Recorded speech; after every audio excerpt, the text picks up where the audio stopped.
Oggi parleremo di un argomento importantissimo, il singolare e il plurale. Ciao a tutti e benvenuti ad un nuovo video di Italian House. Io sono Chiara e sono un'insegnante di italiano. Se ancora non ci conoscete, vi invito ad iscrivervi al canale e a cliccare sulla campanella, così da rimanere aggiornati su tutti i nostri video futuri.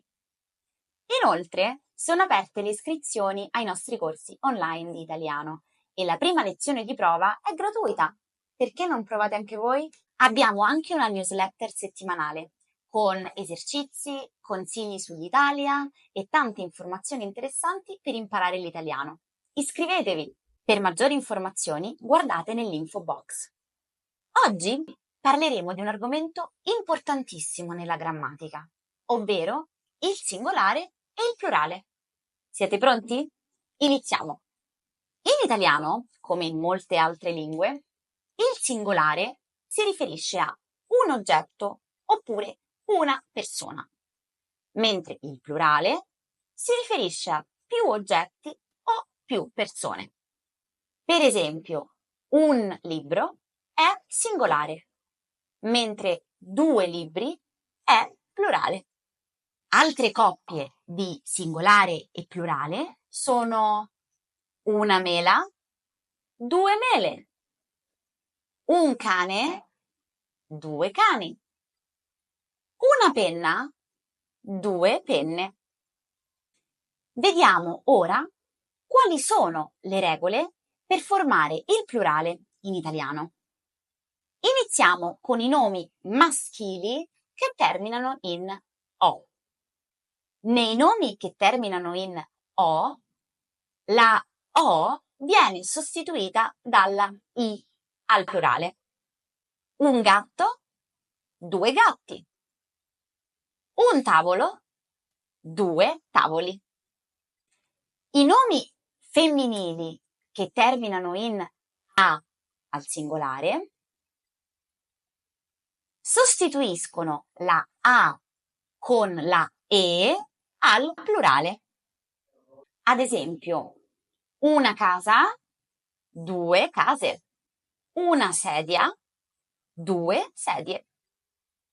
I nomi sia maschili che femminili che terminano in E al plurale sostituiscono la E con una I. Ad esempio, un fiore, 2 fiori. Una lezione, 2 lezioni.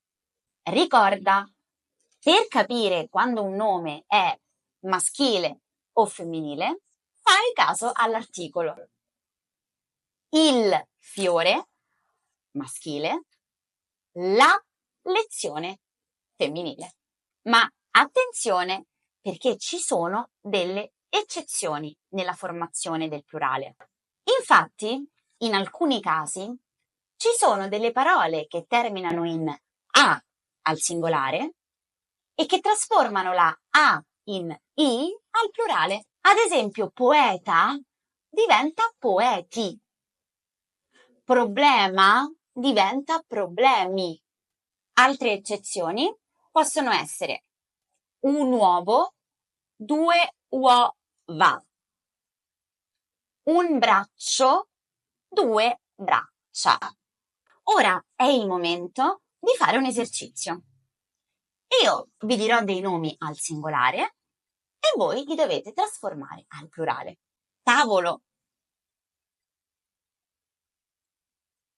sedia,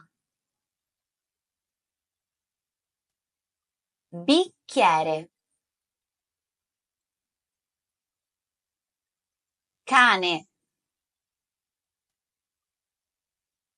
gonna, poeta,